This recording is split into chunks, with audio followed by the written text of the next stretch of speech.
Assalamu alaikum, bienvenue sur le podcast des éditions Mewaddeb, la safe place des femmes musulmanes qui aiment parler de lecture, d'écriture, d'amour et de spiritualité. Moi, c'est Dounia, éditrice et éternelle amoureuse des livres. J'ai toujours eu la ferme conviction que la littérature représente une source intarissable de bienfaits, parce qu'elle nous élève, nous apprend, nous fait voyager et nous rapproche de nous-mêmes, mais surtout d'Allah Azza wa Jal. Si tu as toujours voulu sonder les miracles des mots, reste avec moi. À mon micro, j'essaye de les déchiffrer avec toi, en te partageant des astuces, des pensées et en donnant la parole aux belles plumes de notre communauté. Qu'Allah purifie nos langues, nos âmes et fasse que cet épisode soit un bien pour nous toutes. Je te souhaite une très belle écoute.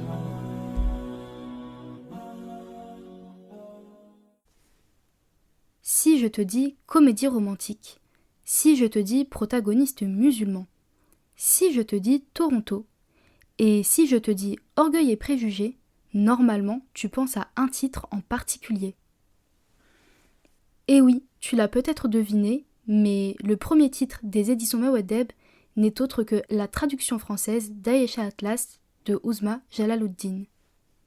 Tu as peut-être déjà lu ce titre en anglais dans sa version originale.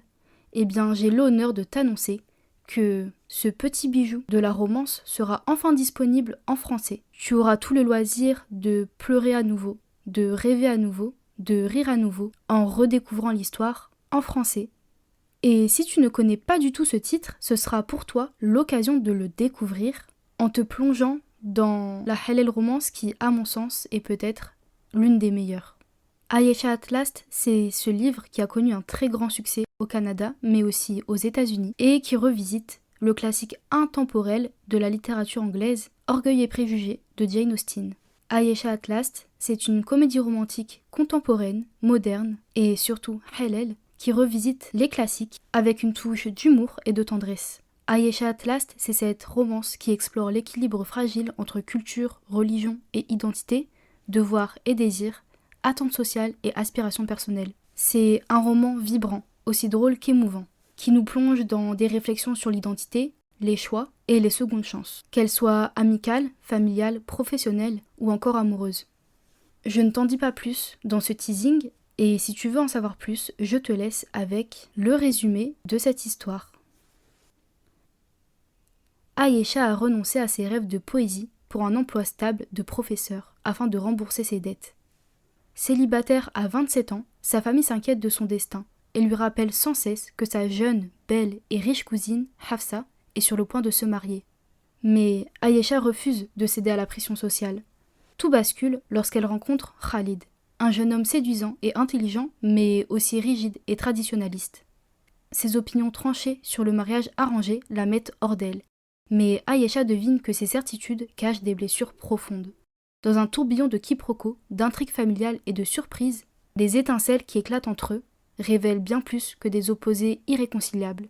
Aïcha Atlas, c'est la romance qui réconcilie tout le monde, musulman ou non, parce qu'elle aborde des thématiques qui nous concernent tous, amour, famille, amis, carrière, destin. Dans Aïcha Atlas, on se reconnaît, on apprend à aimer, mais surtout à s'aimer.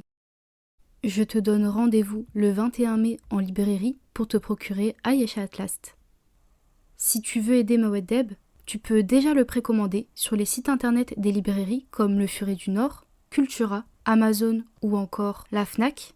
Ta précommande aide grandement au titre à se faire bien référencer par les libraires et à leur montrer son intérêt.